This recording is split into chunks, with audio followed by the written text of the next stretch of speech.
Hello friends, எப்படி இருக்கீங்க? நல்லா இருக்கீங்களா? இன்றைக்கான வீடியோவில் பார்த்தீங்கன்னா சூப்பரான ஒரு டீ ரெசிபி தாங்க பார்க்க போகிறோம். இப்போ தான் புதுசாக டீ போடுறீங்களா, அவங்களுக்கு எந்த அளவுக்கு பால் ஊற்றணும், எந்த அளவுக்கு சக்கரை போடணும் தெரியாதுங்க. அப்படிப்பட்ட பிகினர்ஸ்க்கான டீ ரெசிபி தாங்க இது.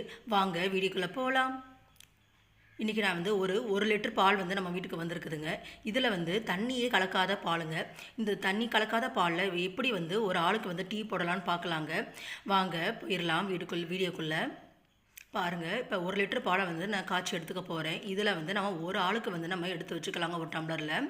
இப்போ அதுக்கான அளவு, சர்க்கரை எவ்வளோ அளவு, அது எல்லாமே ஃபுல்லாக இருக்குது இந்த வீடியோவில். கடைசி வரைக்கும் ஸ்கிப் பண்ணால் பாருங்கள். இப்போ நான் இந்த ஒரு டம்ளர் அளவுக்கு தான் நான் பால் எடுத்துக்க போகிறேன் ஒரு ஆளுக்கு.